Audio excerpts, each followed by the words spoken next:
In the rural heart of Louisiana, USA, stands a 200-year-old mansion known as Myrtles Plantation, often called one of the most haunted places in America.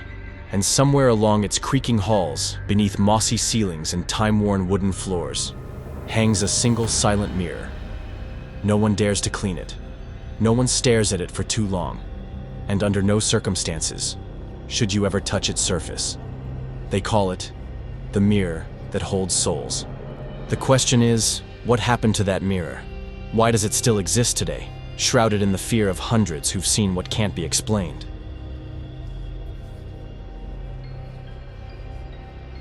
Myrtles Plantation was built in 1796 by David Bradford, a wealthy attorney fleeing Pennsylvania after being involved in the Whiskey Rebellion. He arrived in Louisiana, then a Spanish colony, and erected a grand southern-style estate surrounded by bent oak trees and endless swamp forests. From the outside, it looks like something out of a romantic southern novel. But inside lies a legacy soaked in blood and secrets. Over 2 centuries, the Myrtles has witnessed at least 10 mysterious deaths, including children, slaves, and even homeowners. Many died without cause, some vanished without a trace. Locals believe the house was cursed from the very first brick. And at the center of the curse, a seemingly harmless object, a mirror hanging near the main staircase. The most well-known legend tied to Myrtles Plantation is the tragic story of Chloe, an enslaved black woman. According to several versions, Chloe was the secret lover, or victim, of the plantation's master, Clark Woodruff. She was said to be frequently abused and threatened. One day, she was caught eavesdropping on a family conversation. Her punishment? Her ear was cut off. From that day on, she wore a green turban to hide the scar and began plotting revenge. Chloe baked oleander leaves, a highly toxic plant, into a birthday cake, hoping only to make the family sick so she could save them and regain their favor. But the poisoning went terribly wrong. The master's wife and 2 children died in agony. Chloe was immediately caught and hanged in the yard, her body dumped in the river. Legend says that the souls of the mother and children became trapped in the mirror near the staircase because the servants forgot to cover the mirror after death. A common tradition at the time meant to prevent spirits from getting trapped in reflective surfaces. Since then, the mirror has never been clean again. Cleaning staff have said they've used every chemical, alcohol, and special solution imaginable. But they cannot erase the faint handprints on the glass. No matter how often it's wiped, the smudges always return, in the exact same spot. And when the light hits just right, you might see the silhouette of a little girl standing still, staring out from the other side of the glass. Some visitors say they've seen breath marks on the mirror during the middle of summer. Others have sworn they saw tiny fingerprints forming from inside the glass, moving slowly each time they looked away. No projectors, no special effects, just a mirror, and the unexplained things that happen when no one's watching. Over the past 3 decades, hundreds have visited Myrtles Plantation as a tourist destination. They come to admire the antique paintings, learn about slave history, and take photos of the infamous mirror. But not everyone leaves the same. Linda Duplantis, a freelance journalist from New Orleans, recalled in a 2006 interview, "I took a selfie in front of the mirror. When I got home and checked the photo, behind me on the staircase stood a little girl in a white dress. I swear, there was no one there at the time." James Holloway, a travel engineer from Texas, visited Myrtles in 2013. "When I looked into the mirror, my reflection moved slower than me, as if it was showing the past, not the present. I felt instantly nauseous and had to leave." A family once said their young son screamed after peeking into the mirror, "Mommy, the girl in the mirror told me not to leave her alone."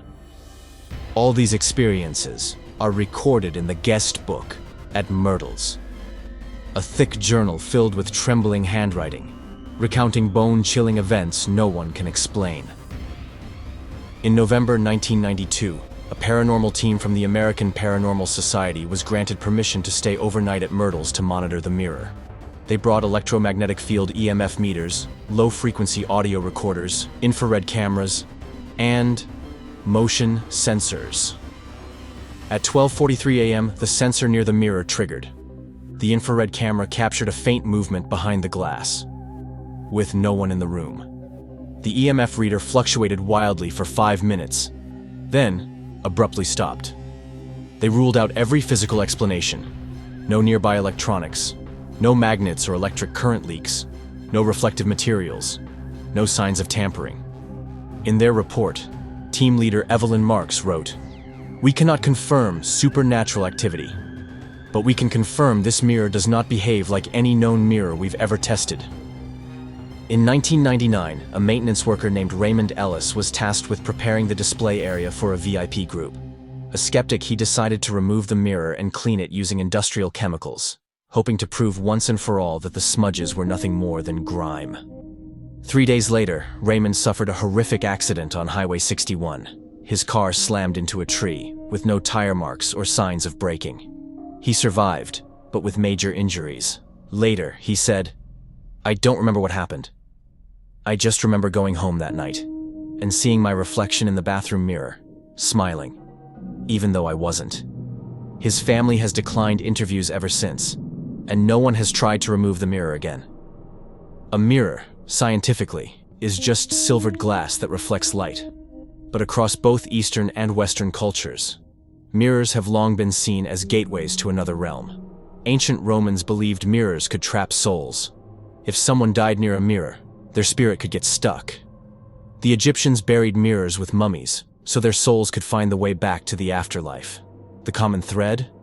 No one stared into mirrors for too long. And at Myrtles Plantation, this particular mirror may be a cracked portal, one that never fully closed.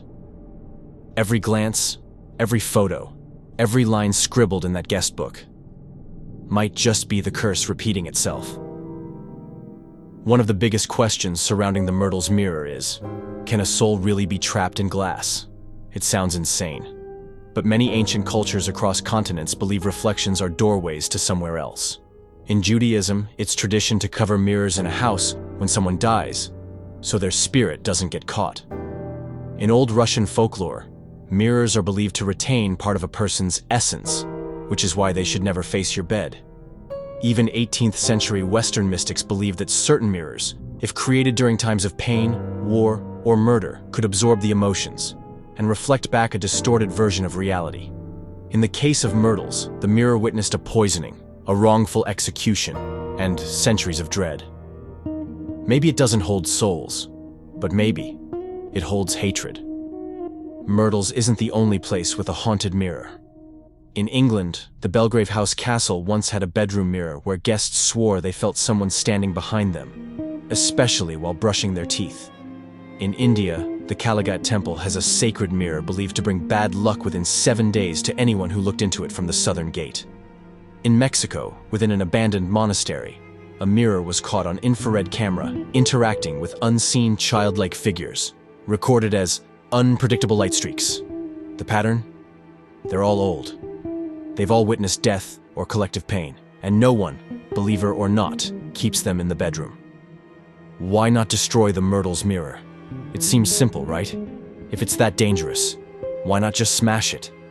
The answer might surprise you. They tried. Nancy Grace, a former Myrtles employee in the 1970s, recalled a renovation crew attempting to remove the mirror. Day 1. 3 minor accidents. One worker broke his arm slipping. Another got a facial cut from a mirror shard. The third had a glass pane fall on his head, requiring 8 stitches. The manager at the time immediately canceled the replacement. Since then, no one has touched it. A collector later offered $80,000 for the mirror, but the offer was rejected. To the caretakers of Myrtles, it's no longer just an object. It's a part of the house. A part they cannot control. Now imagine this. You're standing in front of that mirror at Myrtles Plantation. Behind you, a quiet, empty hallway. You look into the mirror. Nothing there. But then, something blurry glides across the reflection. You turn around. Nothing. You look back. Gone. Just you. And your own gaze, staring back. But it feels deeper. like someone else is behind your eyes. Another you. Trapped. Not speaking, not crying, not leaving. The question is, are you looking at the mirror, or is the mirror looking at you? Some things aren't meant to be understood, only respected. You may be a skeptic. You want science, data, proof. But Myrtles Plantation doesn't care whether you believe. The mirror is still there. People still visit and leave in silence. Some leave trembling messages in the guest book. I saw a strange face smiling in the mirror, even though I came alone. You can believe whatever you want, but perhaps the wisest choice is not to disturb what you don't understand. Because sometimes, what you think is just a reflection is actually something watching you from the other side.